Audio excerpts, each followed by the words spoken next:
les raisons qui empêchent l'exercice du métier? Sous peine de sanctions pénales, nul ne peut d'une manière habituelle se livrer ou prêter son concours, même à titre accessoire, aux opérations portant sur des biens d'autrui s'il a fait l'objet depuis moins de 10 ans de l'une des condamnations définitives que je vais vous exposer à présent. Condamnation pour crime,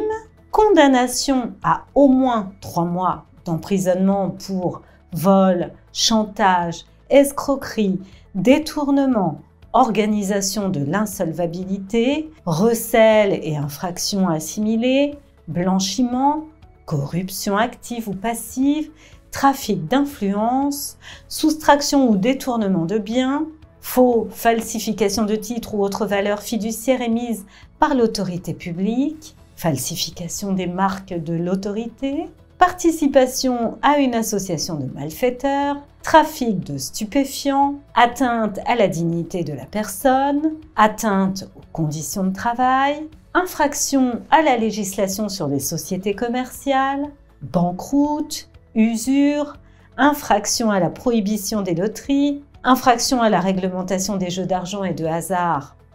et casinos, infraction à la réglementation des relations financières avec l'étranger, fraude fiscale, infraction aux règles régissant les sociétés d'attribution et coopératives de construction ou aux contrats de promotion immobilière, la vente d'immeubles à construire ou à rénover, les primes à la construction et les obligations d'assurance construction, la fausse information en matière d'appellation d'origine ou d'appellation contrôlée, de label agricole, la fausse certification de produits, la pratique commerciale trompeuse, l'infraction aux dispositions relatives aux contrats conclus à distance, l'obtention d'engagements au comptant ou à crédit par visite à domicile de personnes non averties, par démarchage téléphonique ou convocation, la tromperie sur la qualité des marchandises, leur quantité ou leur utilisation, la falsification de conformité de produits et de services, comme l'indication de faux noms de fabricants de produits, l'altération ou la modification de signature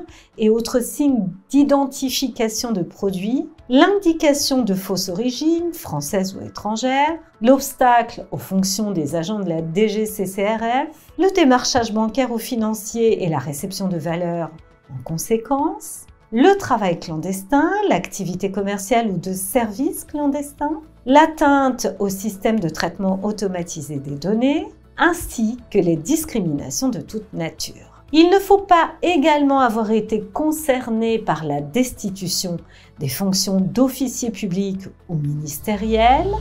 N'oublie pas de t'abonner à notre chaîne pour ne manquer aucune de nos prochaines vidéos. Et surtout, pense à liker si le contenu te plaît. Pas d'avantage par l'incapacité d'exercer qui s'applique également à toute personne morale dont les associés ou actionnaires détenant au moins 25% des parts ou des droits de vote ont fait l'objet d'une condamnation irrévocable depuis moins de 10 ans pour les infractions que nous avons évoquées précédemment et qui sont visées par l'article 9 de la loi Hoguet. Sont en outre incapables d'exercer l'activité d'agent immobilier les personnes frappées de faillite personnelle ou d'une interdiction de diriger, gérer, administrer une entreprise commerciale, les administrateurs ou mandataires judiciaires qui sont concernés par le redressement ou la liquidation judiciaire de leurs entreprises radiées, les professionnels libéraux ayant fait l'objet d'une mesure d'interdiction d'exercer d'au moins 6 mois. L'interdiction d'exercer s'entend directement ou sous couvert d'un tiers, même à titre d'employé de l'acquéreur du fonds exploité par l'intéressé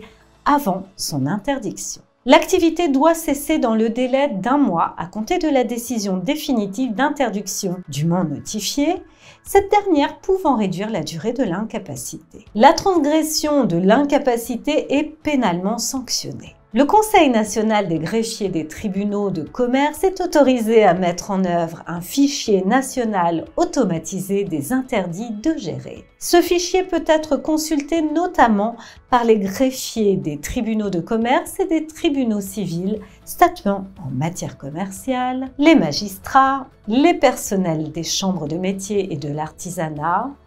etc.